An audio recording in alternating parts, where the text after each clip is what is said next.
సోమవారం నుంచి శుక్రవారం దాకా ప్రతి ఒక్కళ్ళం కూడా బ్రహ్మాండంగా పనిచేస్తాం. ఇక శనివారం వచ్చిందంటే మనలో తెలియకుండా ఒక చిన్న బద్ధకం అనేది వస్తుంటుంది. ఈ శనివారం మధ్యాహ్నం నుంచి మనం ఒక సెలవు అనేటువంటి ఒక మూడ్లోకి వెళ్ళిపోతాం. ఇక ఆదివారం రోజున ఉదయాన్నే లేవకుండా సెలవే కదా ఈరోజు, మధ్యాహ్నం లేద్దామని కాసేపాయి లేద్దామని చెప్పేసి నీ పడక నుంచి లేవకుండా మధ్యాహ్నం సూర్యుడు నడినెత్తిన వచ్చేంత వరకు కూడాను అలాగే పడుకొని నిద్రపోతాం. మధ్యాహ్నం సమయంలో నిద్ర లేచి ఏం చేస్తాం, గబగబా వెళ్ళిపోయి మనం చేయకూడదని తప్పులన్నీ చేస్తూ ఉంటాం అన్నమాట. అసలు ఆదివారం రోజు సెలవు ఉండే, ఐచ్ఛికంగా సెలవు కావచ్చు, కానీ సనాతన ధర్మం ప్రకారం మాత్రము ఆదివారం అనేది అత్యంత పవిత్రమైనటువంటి రోజు. ఆ రోజున సూర్యోదయం కంటే నిద్ర లేవాలి.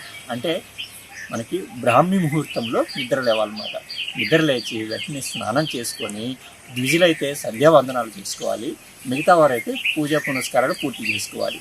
ఆ తర్వాత ఎప్పుడైతే సూర్యుడు ఉదయిస్తూ ఉంటాడో ఆ సమయంలో మనం బయటకు వచ్చేసి నమస్కరించుకొని సూర్యుడి వైపు తిరిగి ఏం చెప్పాలి, సూర్యాయ చంద్రాయ మంగళాయ బుధాయ చ గురు శుక్ర శనిభ్యచ్చ రాహవే కేతవే నమః అనేటువంటి ఈ శ్లోకం చదువుకొని మనం కార్యక్రమాలు మొదలుపెట్టుకోవాలన్నమాట. అసలు ఆదివారం రోజున ఏ తప్పులు చేయకూడదు, కొన్ని రకాలైనటువంటి తప్పులు అనేవి అస్సలు చేయకూడదు అనమాట. అవేంటి అంటే ఇప్పుడు తెలుసుకుందాం. అమిషం మధుపానంచయం కరోతి రవేర్ధినే సప్తజన్మ భవేద్రోగి జన్మ జన్మ దరిద్రత స్త్రీ తైల మధు మాంసానియే త్యజంతి రవేర్ధిని నా వ్యాధి శోకం దారిద్ర్యం సూర్యలోకం నగచ్చతి. దాని అర్థం ఏంటంటే ఆదివారం రోజున మధుమాంసాలకు దూరంగా ఉండాలి, స్త్రీ సంగత్యంతో దూరంగా ఉండాలి. ఇక తలకి నూనె రాసుకోవడం కానీ క్షౌరం కానీ చేసుకోకూడదు అనమాట. ఈ తప్పులు అస్సలు చేయకూడదు. అంటే మనం ఏం చెబుతుంటాము, ఆదివారం కాగానే ఆదివారమే కదా ఈ పనులన్నీ చేసుకుందాం అనుకొని చేస్తుంటాం, కానీ ఎట్టి పరిస్థితుల్లో ఆ తప్పులు చేయకూడదు. ఎందుకు చేయకూడదు అంటే మన సనాతన ధర్మం ప్రకారము ఆదివారం అనేది అత్యంత పవిత్రమైన రోజు, సూర్యుడు జన్మించిన రోజు. సూర్యుడు జన్మించిన రోజు కాబట్టి ఆ రోజు, ఎందుకని సూర్యుడు జన్మించిన రోజు మనకు పవిత్రమైందంటే సూర్య భగవానుడు మనకు ప్రత్యక్ష దైవం అన్నమాట. కాబట్టి ఆ రోజు ఎట్టి పరిస్థితుల్లోనూ ఈ తప్పులు మాత్రం చేయకండి. చేశారో మీరు జన్మ జన్మ దరిద్రులు అవుతారు. అంటే ఇప్పుడు కొంతమంది ఏం చేస్తుంటారంటే అన్నీ ఉంటాయి, వాళ్ళకి డబ్బు ఉంటుంది, హోదా ఉంటుంది, అన్నీ ఉంటాయి, కానీ వాళ్ళకి మానసిక ప్రశాంతత అనేది లభించదు.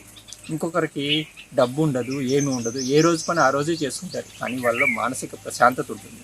కారణం ఏంటి అంటే మన పూర్వీకులు ఈ సనాతన ధర్మాన్ని పాటిస్తూ వచ్చారు. అంటే ఆదివారం రోజున కూడాను ఉదయాన్నే లేచి వారి యొక్క పూజా కార్యక్రమాలు కానీ సంధ్యావందన కార్యక్రమాలు కానీ ఇతర కార్యక్రమాలు కానీ ప్రతిరోజు నిర్వహించుకుంటూ వస్తున్నారు. కాబట్టి ఆ పుణ్యం అనేది మనకు దక్కుతూ వచ్చింది. ఇప్పుడు మనం కనుక అవే కార్యక్రమాలు నిర్వహించలేకపోయినట్లయితే మన తదుపరి రాబోయే తరాలన్నీ కూడాను ఇబ్బందులు పడే అవకాశం ఉంటుంది.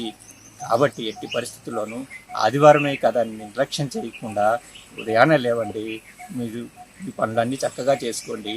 ఎట్టి పరిస్థితుల్లో కూడాను ఇప్పుడు నేను చెప్పిన తప్పులు మాత్రం చేయకండి. స్వస్తి.